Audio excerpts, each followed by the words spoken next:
going on, everyone? Gunpla Goon back with another review. And today we're going to be looking at the 1 to 144 scale Barbataurus from the Gundam Barbataurus Breaker series. I know there's been a lot of reviews on this kit already, but I actually wanted to put my own little twist on it. I want to actually compare it to the Barbataurus, Lupus, and Rex to see if it's actually, can handle being part of the Barbataurus line, and if it really made its own name for itself, if it's worth picking up. Already I think it is, just for a different design aspect on it. But let's get further into the review. If you guys are cool with this video, you guys want to see more of it, definitely smash that like button down below, hit the comments below, let me know what you guys have been up to, what you guys are doing, and don't forget to subscribe, bro. It's always good to show love. And let's get further into this review. Special thanks to the homie Zionic, shout out for supplying me with this kit. He's been sponsoring a lot of my videos, and there's gonna be a lot more coming too. So definitely follow him on social media, hit him up on Mobile Suit Battle Operations. He's killing it over there with that. And let's get into the review.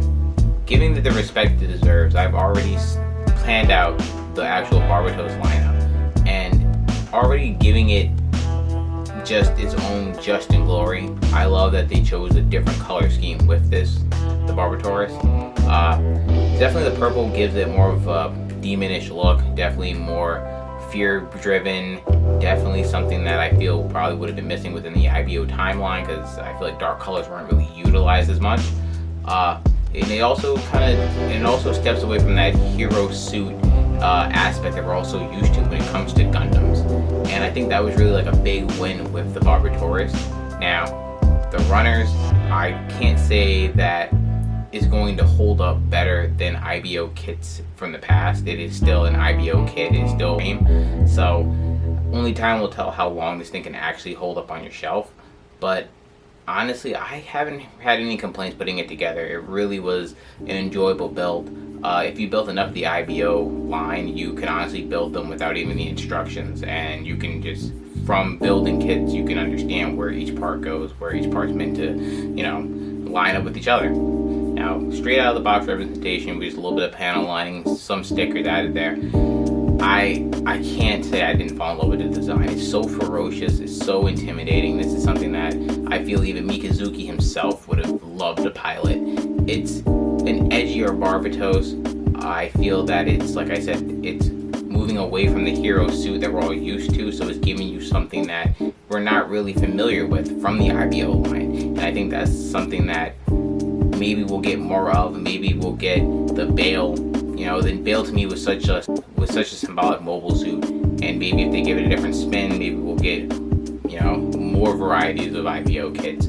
Alright guys, so getting into the weapons, really it's the same layout that you get with the Barbataurus. You get the mace and the blade, but they also give you his bow and arrow, which is pretty clutch. The effect part on it is honestly pretty clean. Like, that's something I wasn't really expecting to see with it. So I do, I guess, appreciate that you do have something symbolically set for this kit. This is its own standalone weapon that will basically represent it.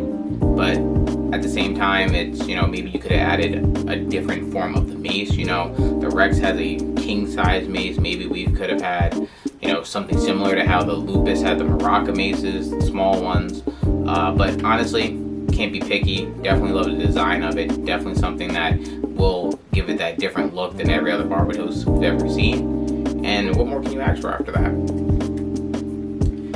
Now, the one thing that we're all here to see is the Barbataurus and its four-legged transformation. And to be honest, that's really where I feel the downfall with this kit is. With the IBO line's frames not being able to withstand the test of time, I definitely feel that having another IBO frame to make up the legs, and basically at the torso as well, it was kind of just, a half-ass gimmick.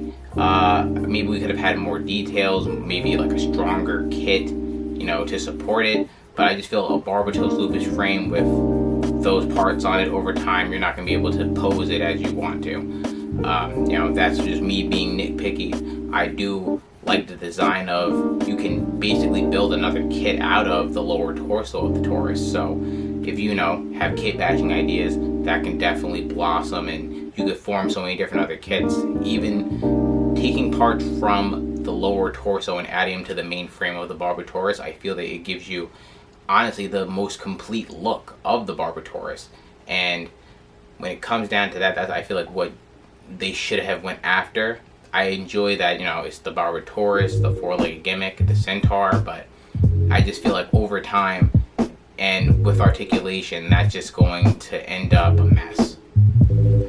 Alright guys, so I actually wanted to give a little more credit to this piece right here that you're seeing. This to me will make or break your representation, your expectations of the Barbataurus, just because I feel like this piece hinders articulation so much that it's just an absolute mess when it comes to posing it. But this piece also gives you the possibility of adding other kits to the IBO line. You're able to kit bash better with this piece. Now, I chose to show you guys what I'm going to be displaying my Barbataurus as. I haven't really changed the name or anything. I just think that this is just an overall better look for me. I actually took the tail and the back plate from the legs, added that to the back piece of it. I kept the side skirts also from the legs. As you can see, to me this is just a little bit more menacing. I think when you actually compare it to the Lupus, Rex, and standard Barbataurus, you can kind of see where it falls in line with all three. I think when it comes off with the tail, that was from the Rex. I feel that when it wanted to be a taller Barbataurus, that actually came from the Lupus, and we already know the base design is from the Barbataurus itself. So I just feel like that's where I would have went with the kit. Like I said before, this is still a great kit. Definitely pick it up. If you're an IBO fan, you'll love this kit. Honestly, it's just a very unique take, and from the Build Breakers line, this was the only IBO kit that we got to really see, and I feel like they're slowly starting to push IBO in different directions into different series in Gundam, and you know, I just can't wait to see where that all ends up. Now, this has been Gunpla Goon. Like I said, I appreciate you guys stopping and checking out the video. Special thanks to the homie Zeonic Shadow. He's always been supporting the channel, always down to help. Like I said, hit me up on my social media links below. Let me guys know what you feel about the kit, how you guys would do things differently, and if you even picked up the kit yourself, let me know. Love to hear it. And I'll see you guys in the next one. Peace.